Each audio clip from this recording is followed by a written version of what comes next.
Good afternoon, Rabbi.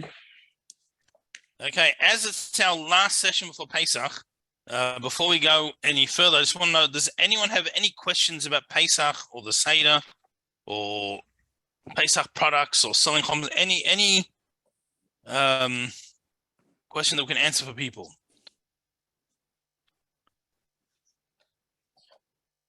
No?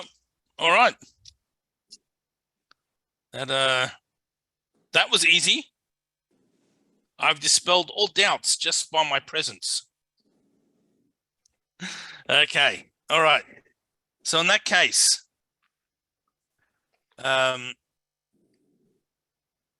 just want to mention a few things about the Seder, a few lessons that we can take. Let's focus briefly on the. So we have the four sons. So the wicked son. Does anyone know what the Hagadah seems to be saying that we do to him? Anyone know what it says? What we seem to, if we look at it superficially, it seems to say we knock his teeth out. Yeah, no, that's right. Knock his teeth out. Knock out his shinov. So, I did that every year for 20 years, and I found out there was a deeper meaning to it. Just joking. Didn't knock anyone's teeth out, not at the Seder anyway. But so just want to tell us, the letter shin. So although shinov means teeth, but it can also be read his shin, right? The letter shin. The letter shin represents our patriarchs and our matriarchs. If we look at the tefillin, you'll notice on the tefillin we have, on the head tefillin, we have two shins. We have a three-headed shin and a four-headed shin.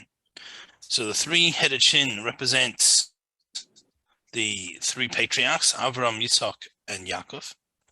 And the four-headed shin represents our matriarchs, Sarah, Rivka, Rachel, and Leah. And the word Rasha, the evil one, if we look on either side of the word Rasha, there's a shin in the middle, is the word Ra, which can translate as evil or negativity, bad. And what we want to do is we want to knock his shin out. We want to knock the shin out of the word. We want to remove it from the Ra. So if you leave the Ra, the negativity on one side, instead of having the word Rasha, leave the other two letters, negativity on one side, and knock the shin to the other side. We want to be able to show him or her that they are a descendant of Avraham, Yitzchok, and Yaakov, Rivka, Sarah, Rivka, Rachel, and Leah. There's spiritual royalty. They have a soul. They have so much potential. And so it's not literally, go smack him in the face and knock his teeth out. It's to remove his shin out of the raw, out of the negativity, out of the rut that they've got themselves in, and show them their potential and see what they can accomplish. So that's just one idea. Another idea, we have Elazar ben Azariah. So he says that he's like 70 years old, and he didn't have the schus, the merit, to be able to know a certain halacha, a certain law about the Shema, or certain teaching that we see about the Shema. So what does it mean I'm like 7 years old? So I'm sure, as most people are familiar with, you learned the Gemara and Brachos, that he became the head of the Sanhedrin. He was 18 years old, and he was concerned that people would lose respect for the position. So the next morning, Hashem made it that he woke up. He looked 7 years old, had a long white beard. Right? You see what being the communal rabbi just for one day did? That's I guess that's insider's rabbi joke, but it's a little bit of truth. But anyway, that's what happened. But what kind of statement is that? Just because he looked old? I mean, he was 18, so he looks like he's 70. So therefore, he should know something that should give him the ability to know something just because he looked older. What kind of statement is that? So it's not just he was 70 or got the appearance of 70-year-old, a number at random. In fact, Rabbi Elazar ben Azariah was a reincarnation. He was a Gilgul of the prophet Shmuel, or Samuel. And Shmuel passed away at 52 years old, and he lived 18 years. So his soul was 70 years in this world. So again, so my soul was here before, but I'm 18. Why should I know something? And so this is one of the many places in Torah. But this is one of the places where we see that what we accomplish in our previous lifetimes stands by us. You know, we've accomplished it. We can draw on that experience and that spiritual strength that we've accomplished in previous lifetimes, and use it to, sometimes we have a challenge, and on paper we shouldn't be able to overcome this challenge, and we see that we have this extra reserve, and sometimes where it comes from is it's the accomplishments of our previous lifetimes. So that's just another little thought. Just another comment, again, just sort of bouncing around at random, just some of the ideas from the Seder, hopefully to make it a little more meaningful. We see things a little bit beneath the surface. So we have a statement that in every generation, a person should consider as if they personally came out of Egypt. On the surface, it doesn't seem to, it doesn't flow so well, that statement. Why? Because we did come out of Egypt. So on a spiritual level, we literally came out of Egypt. Every soul came out. But even more than that, if the Jewish people were not taken out of Egypt, at some point, we'd still be there, right? The fact that Hashem took the Jewish people out of Egypt, therefore we're no longer slaves.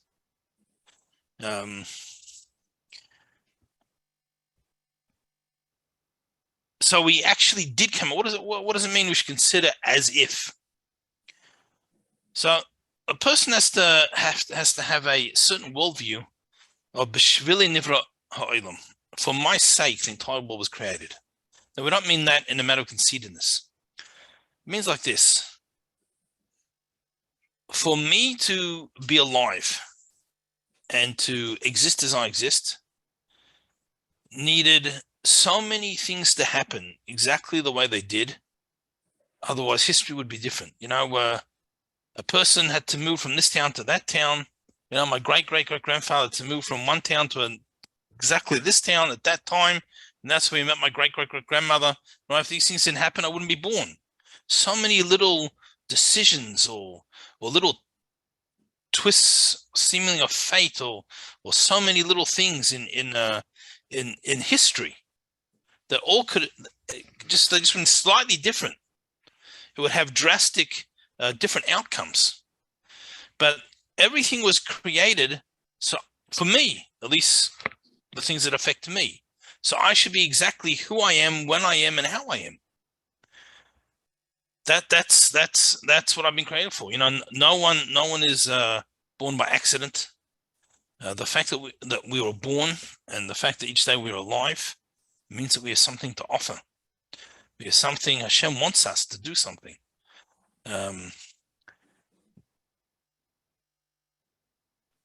Every soul is handpicked for a mission. Before it's born, the soul is handpicked and is trained. We've discussed this in the past, and is given the perfect body to be able to accomplish what it needs to do with the strengths and skills that it needs to be able to accomplish its mission. And everything is set up for me to do what I need to do. The fact that I got born now and not 50 years ago or 50 years in the future, now is when I need to do what I need to do. The fact that my parents are my parents. I grew up in Australia. The fact that all these different things, all the things that are relevant to me, that was all done to produce a situation where I can do what I need to do. And that's the concept of for the entire world was created for me. So not that I can take something belongs to someone else, because that was created for them. Whatever I have was created for me. So this statement, now with this, we understand this, the statement of we should consider as we came out of Egypt, we have to understand that this concept, that the entire Jewish history, starting from the birth of Jewish people, going out of Egypt, to this day, it was for me to be accomplished what I need to do. What my existence, my potential, and what I have to offer it's not irrelevant. It's not meaningless. It's not minor. But the whole thing happened so each one of us, can do what we need to do. It's a very, very important concept. And if at any time in those questions, please don't be afraid to ask. Another interesting point of the Seder, I'm just going to keep bouncing. So again, like I said, if there's if something you want clarified or it reminds you of another question, don't be afraid to ask questions. In the middle, in the Seder, we start Hallel. We start the praises of Hashem. And we get approximately halfway through Hallel, and we pause in the middle, and we have our meal. And then we eat the Hallel afterwards. After eating the meal, we continue the Hallel after the meal. It seems an odd place to place the meal. Either finish Hallel before the meal or start Hallel after the meal. It's right in the middle of something, and it seems an odd place. So it's to give us a worldview. Help give us a worldview. When we're eating at the when we're eating the Pesach meal, it could be, I'm not saying anyone here, but it could be someone, they've been sitting through the Hagadah, and now they're hungry, so they just want to get a good meal. But that would be missing the point. For that, there's no difference. This Yom Tov meal, it's going to be Wednesday night, so there'll be no difference between any other Wednesday night evening meal. What's special at the Seder is that we're eating a meal in honor of the miracle. You can imagine there was a person that let's say had some type of tragedy. They were very ill, or they're in prison, or whatever it was, or hijacked, and they got freed, or they recovered. Then each year, on the anniversary of the day they were saved, they have let's say a meal to thank Hashem. In other words, they were going to eat that night anyway, but this meal got transformed into something beyond just a regular meal. It's now by having a special event to thank Hashem, it's now become a part of his divine service. It's part of his relationship with Hashem. And so the Seder meal, the reason that we have it smack bang in the middle of the Haggadah is to emphasize this concept. Right? We say Hallel. Halfway through Hallel, we stop, we eat the meal, then we continue Hallel. This praises of Hashem is to show that our meal is a part of Hallel. It is a part of the praises of Hashem. That's why we're having this meal. It's not just need to eat tonight so I can read the Haggadah. I'm having something special to thank Hashem. Right? Just share a little story, just to illustrate a point. There's a story told of two beggars, one Jewish and one not Jewish.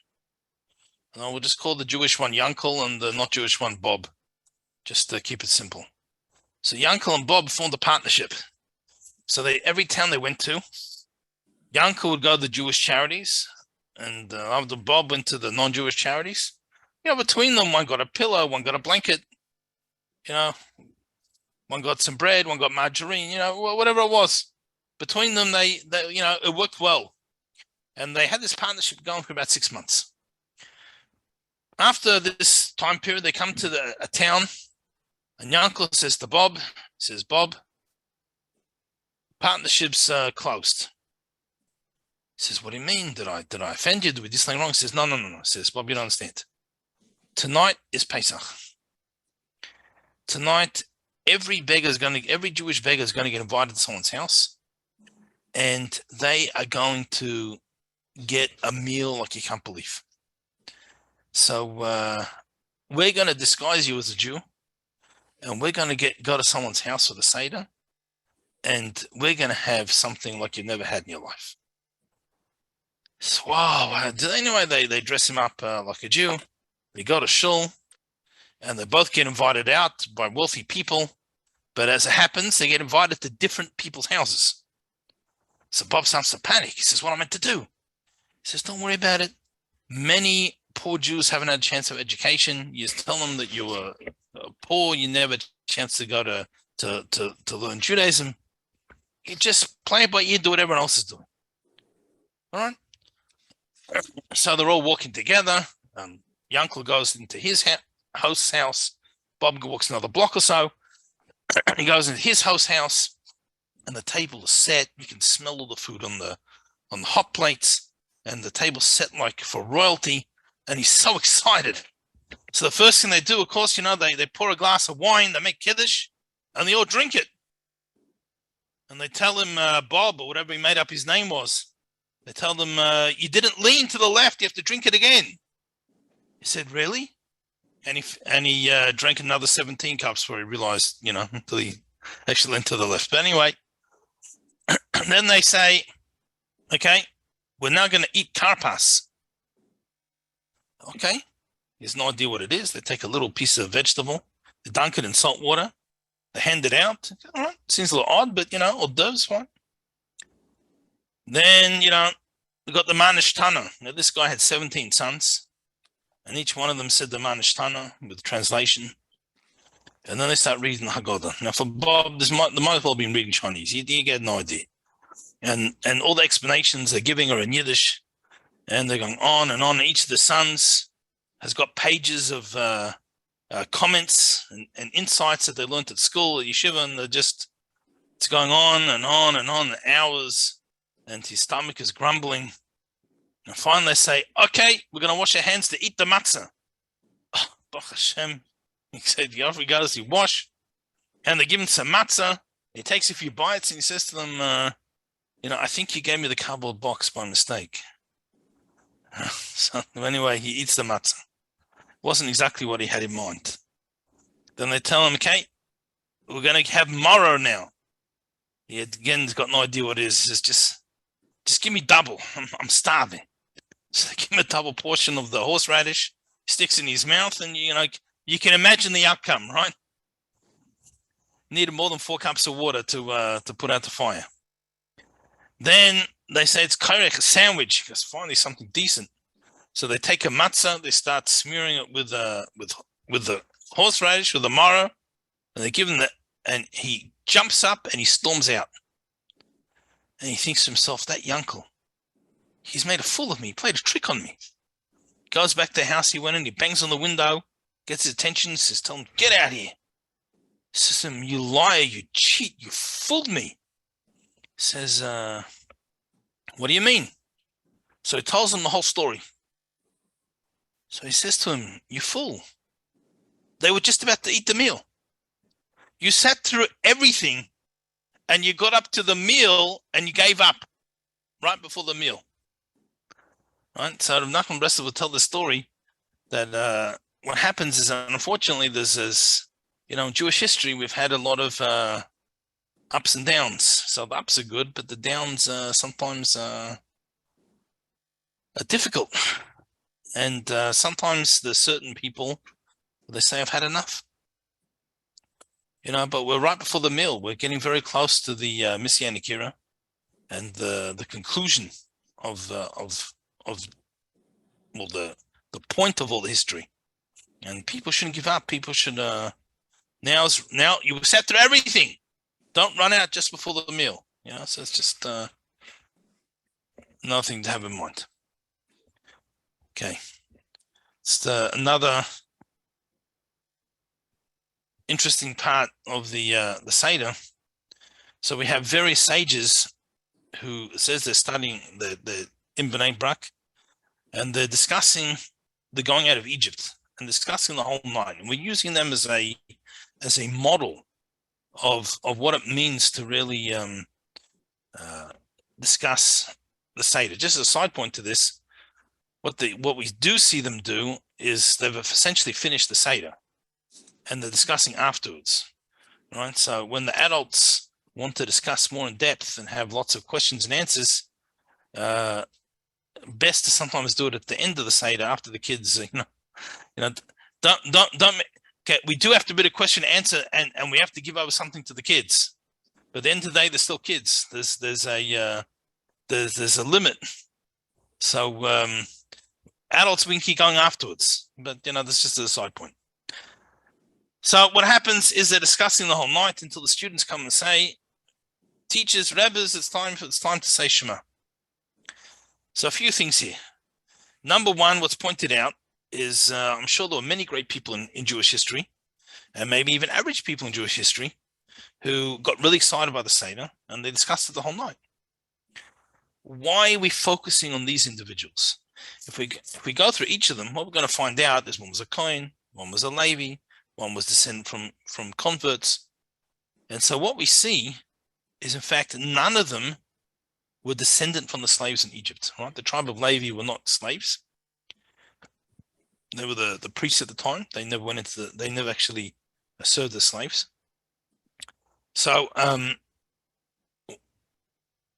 each of them was totally for the mitzvah, right? Someone whose great-great-grandparents were saved, besides the mitzvah, hopefully they get excited about the mitzvah, but they can be getting excited tonight because, this miracle happened to my great-grandparents. But these people, as their ancestors were not actually slaves, it was totally for the mitzvah.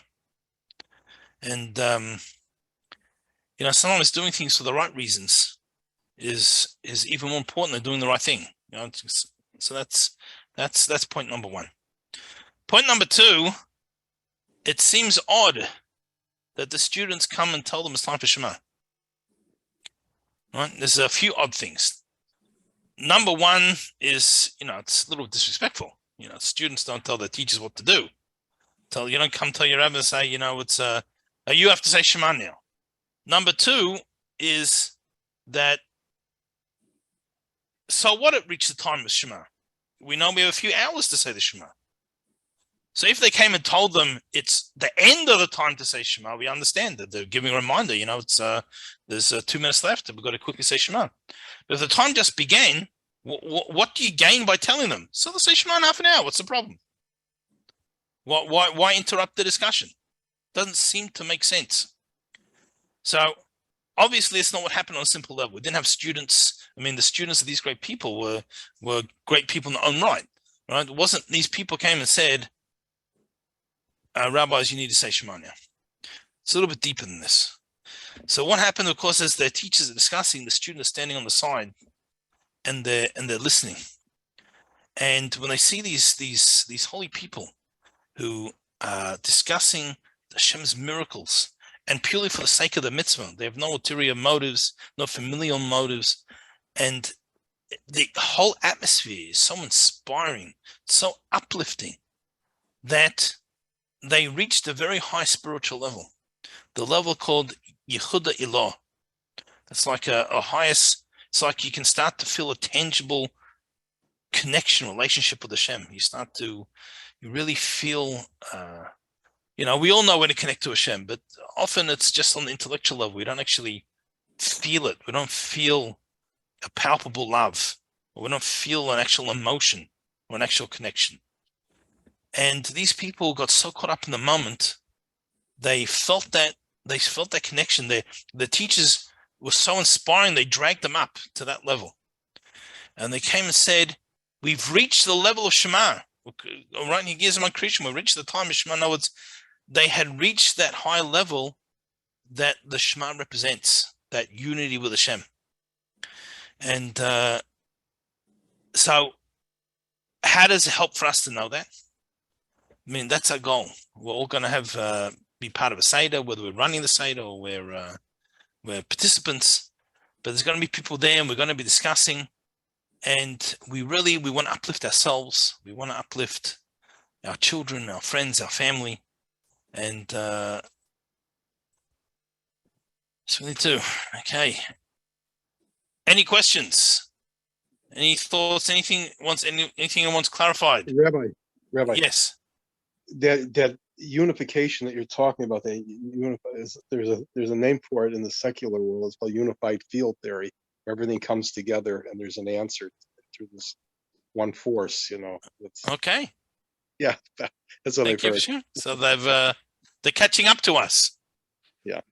All the time that people say, science and sons go like Judaism, we see it's not that, it's just they're behind, they're catching up.